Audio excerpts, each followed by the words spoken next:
Assalamu alaikum. Well, in this video, we'll take a look at the cortical areas of the brain. So we have functionally divided the brain regions into certain separate areas which are responsible for certain function. So each lobe has its own different cortical areas. For example, frontal lobe के अपने areas होंगे, parietal के अपने होंगे, temporal के अपने होंगे और occipital lobe के अपने कुछ cortical areas होंगे.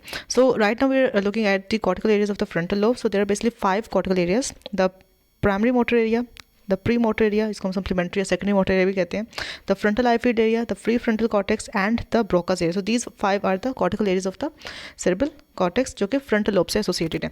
Then we'll talk about each one of these in detail. So the first one is the primary motor area जो कि हम देख सकते हैं कि pre-central gyrus में present होता है, and this is basically concerned with the performance of many voluntary movements. एक particular muscle group की movements को proceed करवाना, उनको occur करवाना का काम इसी का होता है, primary motor area का होता है.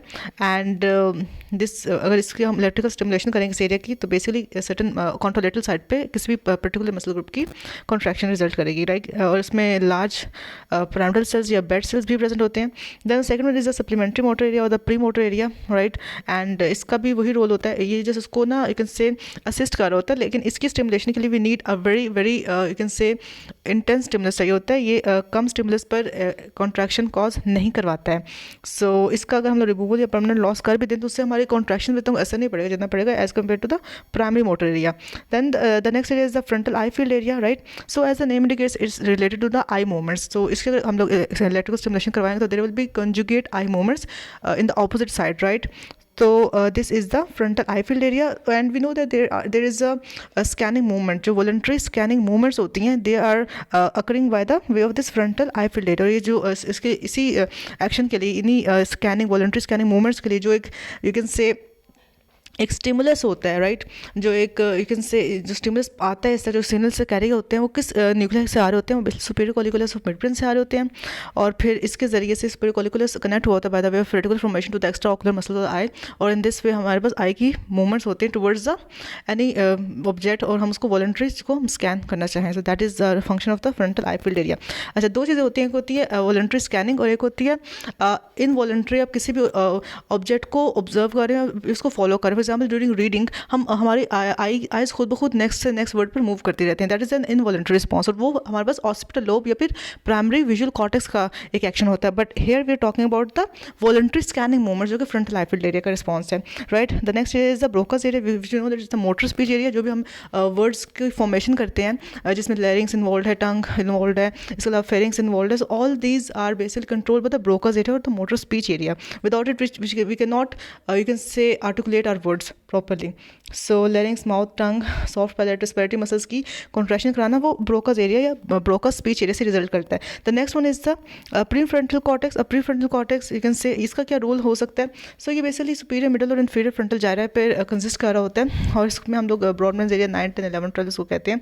तो इसके बहुत सारे कनेक्शंस होते हैं, लाइक ये थैलेमस कनेक्शन में होता है, सेरेब्रल कॉर्टेक्स कनेक्शन में होता है, हाइपोथैलेमस के साथ corpus stratum that is basically angle सब कनेक्शन में होता है. So all this will be eventually resulting in the formation of the particular action. में अगर कोई भी अगर हमने मूवमेंट परफॉर्म करवानी है तो उसमें इसकी जो यू कैन से उसकी इंटीग्रेशन होनी है तो वो इसी एरिया में होनी है. That is the pre frontal area या the frontal association area, right? So ये भी हो गया. तो ये इसका जो एक यू कैन से एक मेन एक्शन होता है ना, वो तो होता है in the determining the you can say judgement and initiative of an organism, right? So you can say this is a person's insight. किसी भी पर्सन की जो इंसाइट होती है या किसी भी पर्सन की जो यू कैन से जजमेंट या अंडरस्टैंडिंग या सेंसिबिलिटी होती है वो अब हमारा प्रीफ्रंटल कॉर्टेक्स ही कंट्रोल कर रहा होता है, राइट? कि इसने क्या उसका क्या प्रॉपर बिहेवियर होना है, उसकी जो पर्सनैलिटी होती है वो किससे डिटर्मिन होती है? प्रीफ्रंटल कॉर्टेक्स से. अगर इसका डैमेज होगा तो किसी की पर्सनैलिटी डिस्टर्ब हो जाएगी, right?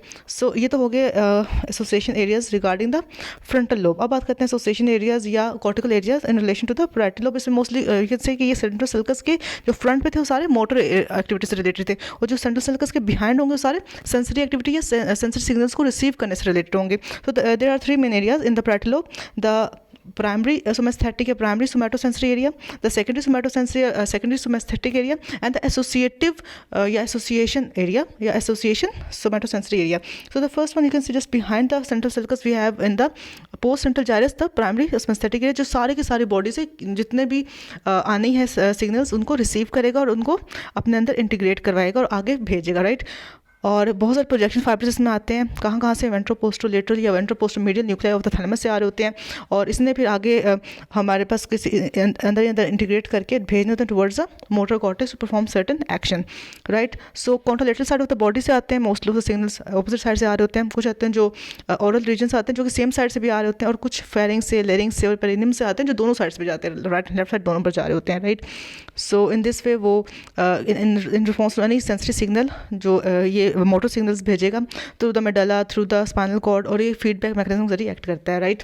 So in addition to that जो हमारे पास primary somatosensory area it also receive some signals from the Golgi tendon organs, right, and also from the muscle spindles and also from the joint receptors, और इनके response में किसी भी muscle की movement करवाना ये भी इसका काम होता है। Then we have the secondary somatosensory area, right, जिसको हम एरिया S2 भी कहते हैं। इसका काम क्या होता है, इसका भी वही काम होता है कि ये भी सेंसरी सिग्नल्स को रिसीव कर, लेकिन ये बहुत ही कम एरिया से रिसीव करता है, और इसकी जो सेंसिटिविटी होती है वो इतनी डाइवर्स नहीं होती है, और ये just transit cutaneous stimuli like brush strokes या tapping of stimuli like light stimuli को रिसीव कर होता है। कौन सा area, that is the secondary synesthetic area. Okay, then we have another area that is the association area. इस association area का काम ये होता है कि किसी भी sensory stimulus को past experiences के साथ interpret करके या integrate करके हमें बताता है कि ये basically object है क्या, right? किसी भी sensory उसको sensation को integrate करता है from a past experience. So अगर हम किसी भी subject के हाथों में कुछ place कर देंगे like a keys, तो वो आंखें बंद कर भी identify कर लेगा that this is a key. sensory stimuli को उसने integrate किया with the past experience. This is called as stereognosis, right. ये स्टीरियोग्नोसिस का प्रोसेस होता है, और अगर ये किसी भी पर्सन में ना हो तो that person is suffering from a stereognosis, कि वो आंखें बंद करके किसी भी ऑब्जेक्ट की शेप की बिना पर उसके बारे में नहीं बता सकता कि ये कौन सा ऑब्जेक्ट है, that is stereognosis. Okay, next is occipital lobe में कौन से कॉर्टिकल एरियाज होते हैं, दो होते हैं, primary and second visual cortex, right. तो इधर जितने भी विजुअल स्टिमुलाई आने हैं थ्रू ऑप्टिक ना वो यहीं पे आने हैं, इसके अलावा लेटरल जेनिकुलर बॉडी से ये सुपीरियर कॉर्टिकुलर से वो भी यहीं पर आने हैं। हमने देखा था कि ऑप्टिक रेडिएशन बन रही थी, राइट, तो वो यहीं पर आकर हमारे प्राइमरी विजुअल कॉर्टेक्स में आकर रिले करती है या फिर यहाँ पर आकर इंटीग्रेट हो रही होती है। So as already told you कि लेटरल जेनिकुलर बॉडी से आ रहे होते हैं, इसके अलावा आ रहे होते हैं, अगर हम बात करें ऑप्टिक नर्व से किस तरह से आ रहे होते हैं, सो टेम्पोरल जो टेम्पोरल हाफ होता है आई का वहाँ तो आते हैं टुवर्ड्स द सेम साइड, लेकिन जो नेजल हाफ होता है वहाँ से ऑपोजिट साइड में डिकोसेट कर रहे थे। हमने देखा था कि ऑप्टिक क्लाज्मा के लेवल पर डिकोसेशन हो रही थी। तो जो हमारे पास आता है ये हमारे पास जो है प्राइमरी विजुअल कॉर्टेक्स वो temporal half of the same eye से सिग्नल्स ले रहा होता है, या you can say visual stimuli ले रहा होता है, और जो नेजल हाफ है वो ऑपोजिट साइड नेजल हाफ से स्टिमुला आ रहे होते हैं। इस तक बस ये बताना चाहिए हमें।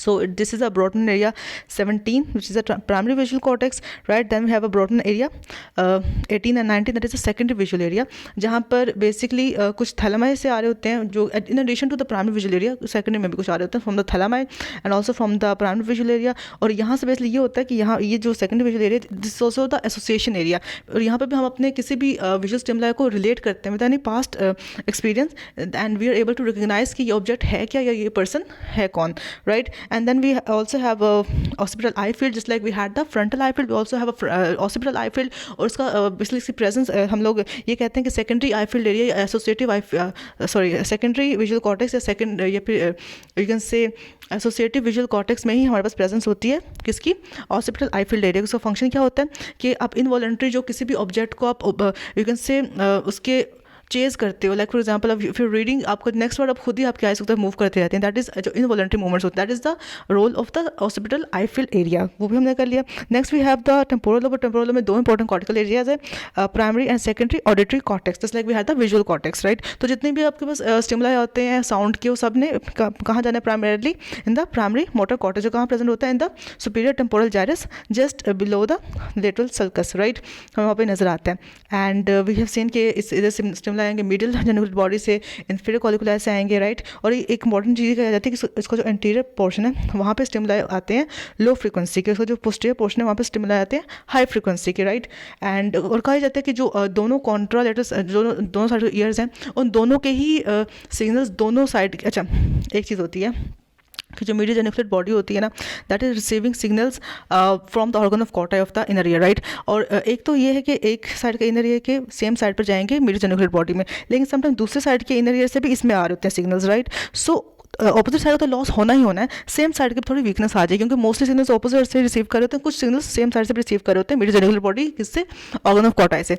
तो इसलिए अगर कभी भी डैमेज होता है एक साइड के मीडियल जेनिकुलर बॉडी का या फिर दरमियान की फाइबर्स का, तो कॉन्टिलेंट साइड में ज़्यादा डेफनेस आएगी और सेम साइड में ज़रा माइल्ड डेफनेस आएगी, राइट। तो हमें बताना चाहिए। Then we have a secondary auditory cortex, इसमें कुछ आ रहे होते हैं, एक तो प्राइमरी विजुअल से प्राइमरी ऑडिटरी कॉर्टेक्स से सिग्नल्स आएंगे, इसके अलावा मीडियल जेनिकुलर बॉडी से कुछ आएंगे, और इसका फंक्शन भी वही होगा कि इसका एसोसिएटिव फंक्शन होगा। क्या फंक्शन होगा कि वो किसी भी साउंड को प्रीवियस एक्सपीरियंस के साथ रिलेट करेगा और बताएगा कि किस चीज़ की आवाज़ है, right. In addition to that we also have another area in temporal that is called the Wernicke's area. एक सेंसरी स्पीच एरिया है कि किसी भी वर्ड को सुनकर अंडरस्टैंड करना या किसी भी वर्ड को पढ़कर समझना और अंडरस्टैंड करना और उसको ऊंचा पढ़ सकना, read aloud, to read it aloud, ये फंक्शन किसका होता है, वर्निक्स एरिया का होता है। और ये अगेन पैराइटल लोब का एक कंपोनेंट है, सुपीरियर टेम्पोरल जाइरस में ही पड़ा होता है।